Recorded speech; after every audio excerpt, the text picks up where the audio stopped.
speaker of the evening is a different kind of triple threat.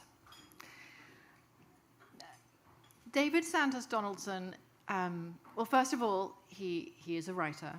He is also a playwright. And he's a psychotherapist. I know. I think if you were his patient, you might just feel a little scared of him. But as he said to me, he said, I'm not a triple threat. I am a Renaissance man,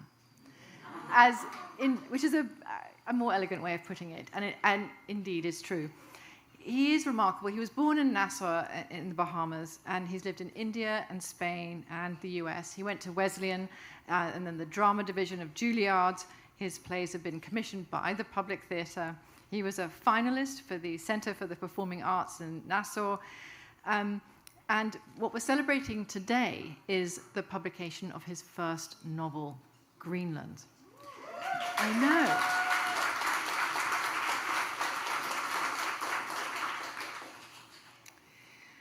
In an interview, David said, when he was talking about writing Greenland, he said, "I've never found any stories that represent someone with my life circumstances. And that feels lonely, like I'm invisible. And that's why writing this novel became so important." So I want us all to let David know that he is totally not invisible.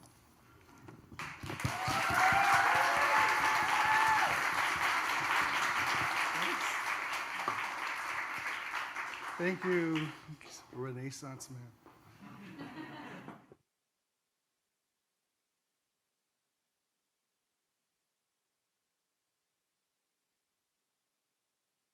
Can you hear me?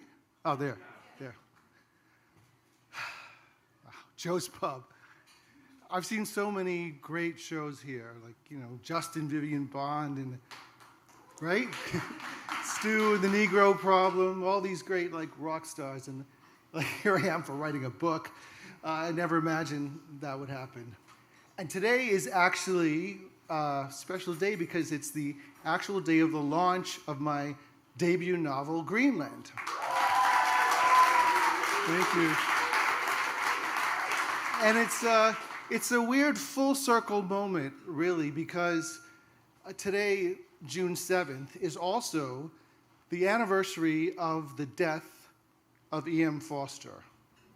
No, that doesn't sound so nice, but that's important because my novel is about a young author writing a novel about E.M. Foster's first secret real-life love affair with a black Egyptian tram conductor named Mohammed. And so June 7th is a special day.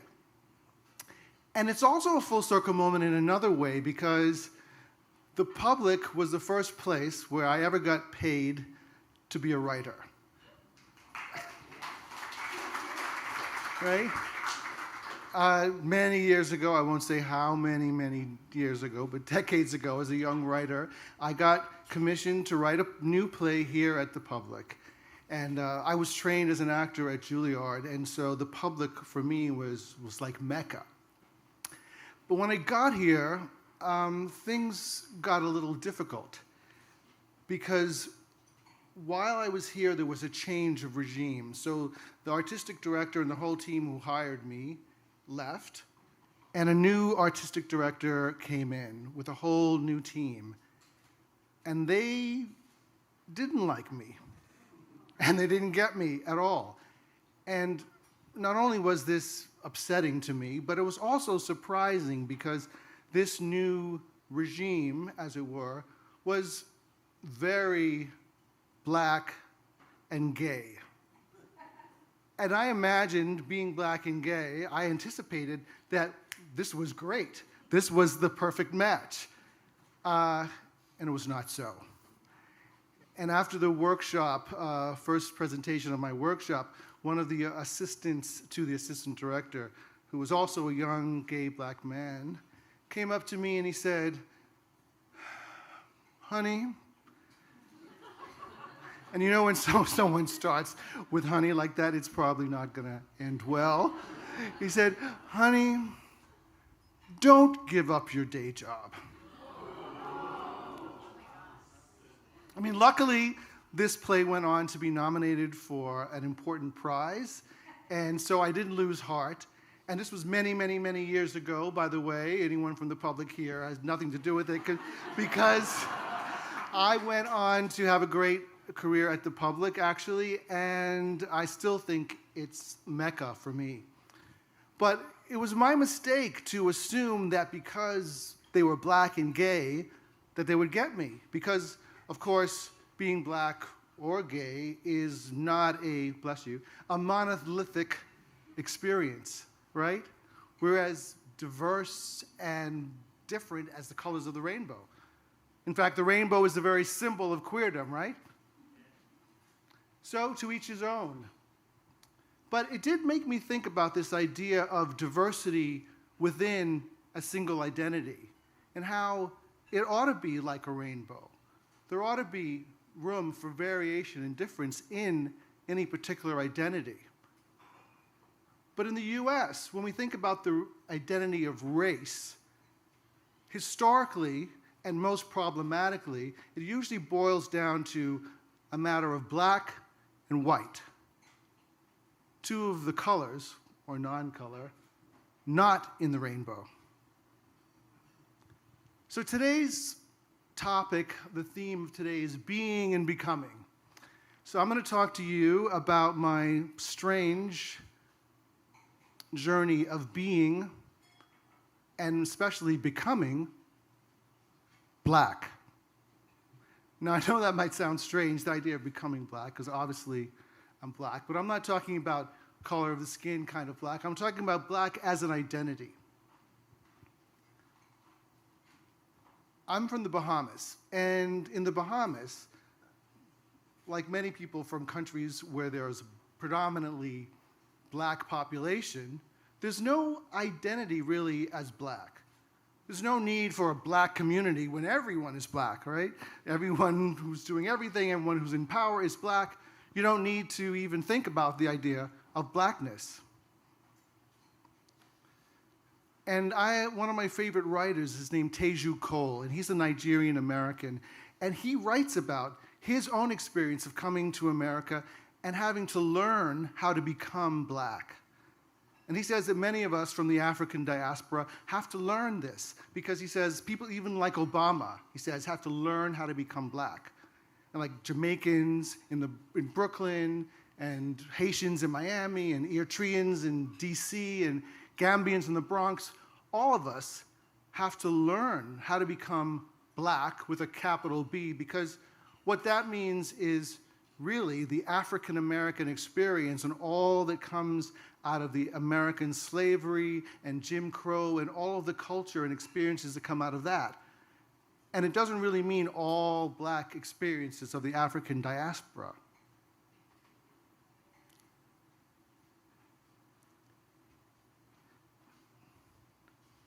And I soon found this out as soon as I came to the United States to go to college. Found it out very quickly, in fact. I was dying to leave the Bahamas. I was, not the Bahamas is a great place. Everyone just wants to go there, right? And it's a great place to take a vacation. I swear, it's beautiful. The beaches, I haven't seen better beaches in the world.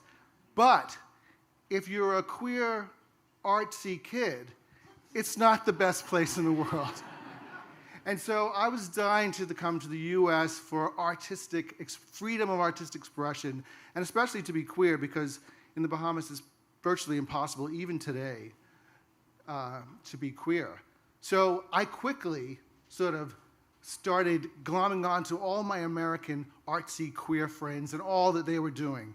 And at that time, what it meant was mostly how you dressed. So I was dressed in like very grunge, goth attire. Can you imagine me? So I had like black ripped jeans and like heavy black eyeliner and even like a string of fake pearls on a good day. And I was really rocking this look of freedom and queerdom. And this did not go down well with the African American students at Wesleyan. That's where I was.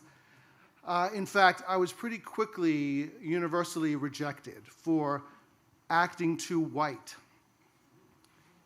Now, coming from the Bahamas, there was no concept for me of acting white. I didn't even understand the idea, because I could understand like acting American or acting British or acting, Bahamian, but there was no concept of acting white or black, because I didn't realize that there were certain expectations of conduct and speech to be really black.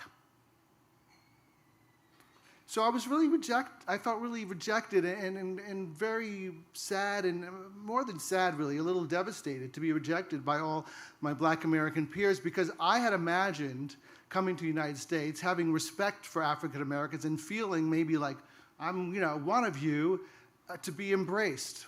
So it really hurt that I was not seen as one of them. I really wanted to fit in.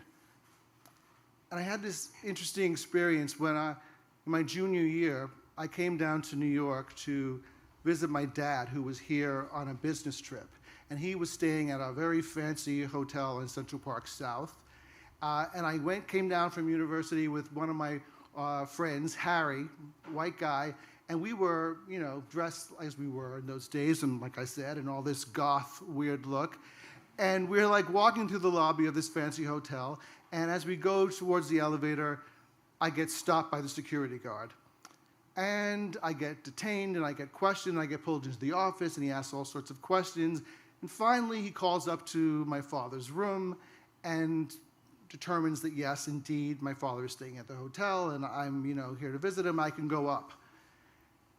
And my friend Harry, of course, who wasn't questioned at all during the whole time and dressed the same way, of course, he was livid, and as we're going up in the elevator, he was so angry and apologizing to me. He's like, "Oh, I'm so sorry you had to deal with all this racism, and it must be horrible. I'm so sorry." And I was happy. It's crazy, right? I was elated.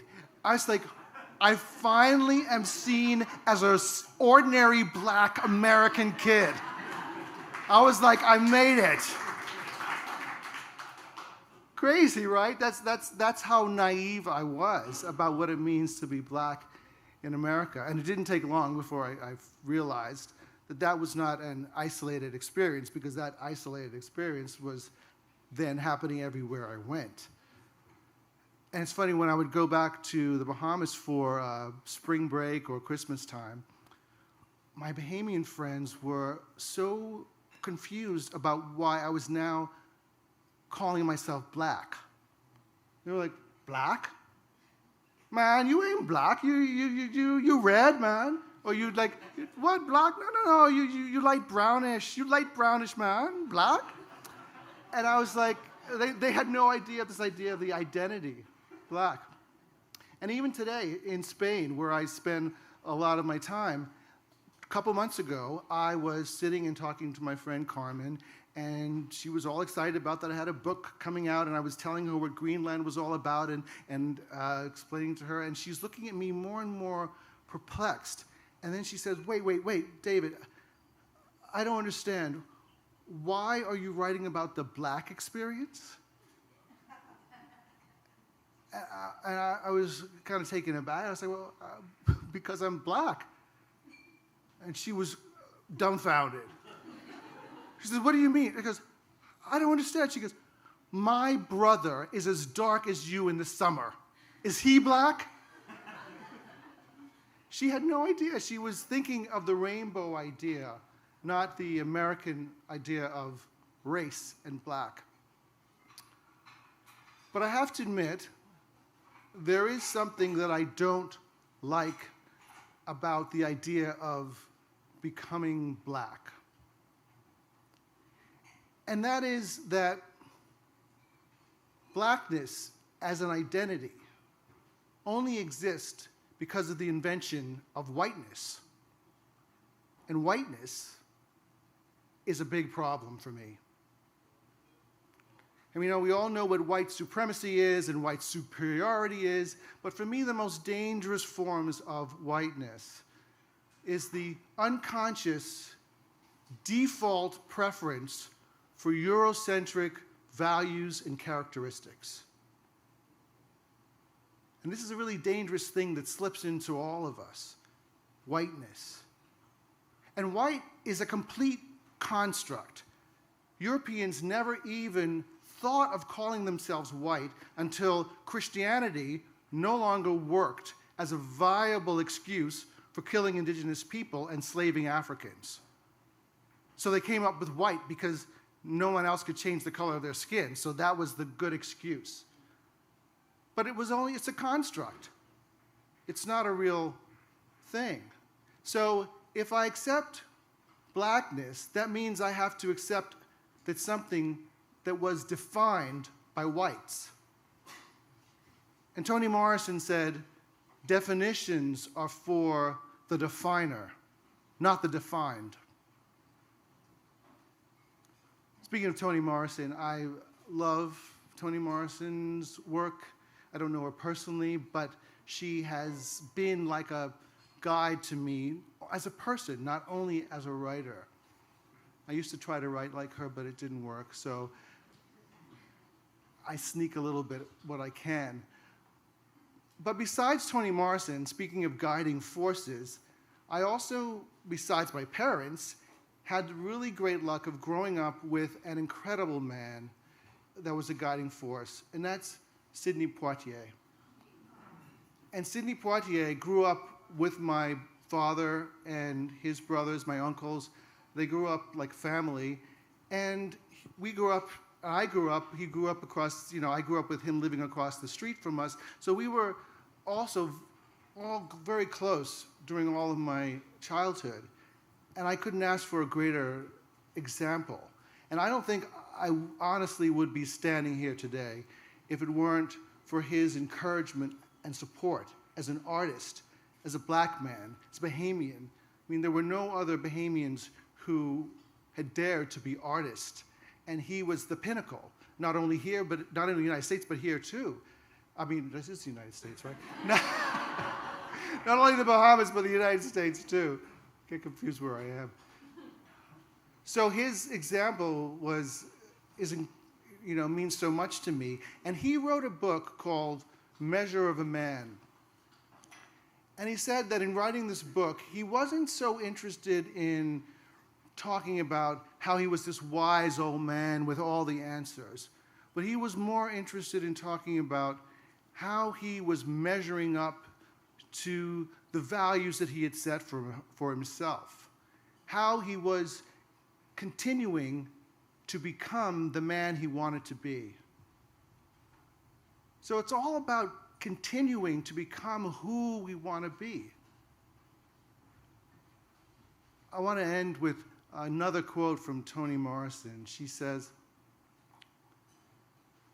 "Black as an identity might as well be a rainbow."